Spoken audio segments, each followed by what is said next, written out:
有没有小伙伴曾经感到，在自己的直觉和过去创伤的可能影响之间陷入拉锯战，有时很难区分这两者，因为它们经常会纠缠在一起，导致困惑和痛苦，但区分它们是至关重要的，因为这两者会极大地影响我们的决定、人际关系以及整体的幸福感。那么，就让我们深入了解并揭示7个可能表明是自己的创伤在作怪，而不是直觉的迹象。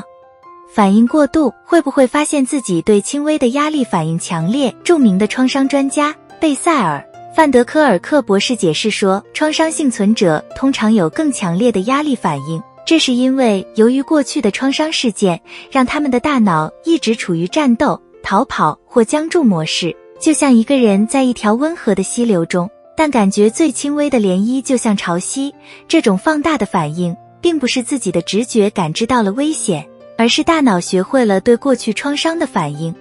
信任困难，有没有小伙伴觉得信任别人很困难，即使是那些表现出善良和可靠的人？根据精神病学家和创伤专家朱迪斯·赫尔曼博士的说法，创伤幸存者经常拿信任问题做斗争，作为一种富有成效的机制。当有人在过去违背了自己的信任，尤其是以一种创伤性的方式骗了自己，大脑会学会警惕，作为一种自我保护的手段。这就像有人在一个郁郁葱葱的花园里，周围都是美丽而无害的花朵，但因为曾经有一根刺扎到过自己，就不再敢碰它们了。这种忧虑并不是自己的直觉告诉自己每个人都想伤害自己，而是过去背叛的痛苦回忆让自己筑起了高墙。害怕被抛弃，有没有小伙伴一直害怕独自一人，即使周围都是支持自己的人？根据依附理论的先驱、心理学家约翰·博尔比博士的说法，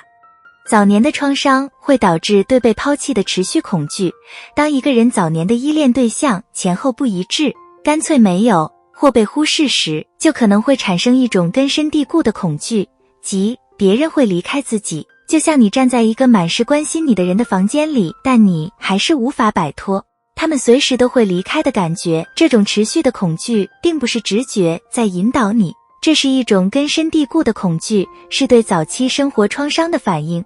过度思考，有没有小伙伴发现自己在任何情况下都在做最坏的打算，即使事情进展顺利？心理学家里克·汉森博士表示，创伤会导致负面偏见，我们的大脑会更加关注对我们生存的威胁。然而，当我们经历过创伤时，这种本能会变得过度活跃，导致我们即使在安全的情况下，也能感受到威胁。这就像在一个装饰精美的房间里，但有人却专注于地毯上的一个污点。这并不是良好的直觉说出了什么问题，这是一种从过去的创伤中习得的反应，它会让人做最坏的打算。对稳定感到不适，当自己的生活平静而稳定时，有没有小伙伴曾经感到不安？著名的儿童创伤专家布鲁斯·佩里博士表示，由于过去的生活一团糟，幸存者会对稳定的日子感到不舒服。这种不舒服似乎有悖常理，但当一个人已经习惯了不可预测和动荡的生活时，稳定下来可能会让他感到陌生和不安。这就好像有人已经习惯了在狂风暴雨的海上航行，当水面终于平静下来时，就会感到迷失、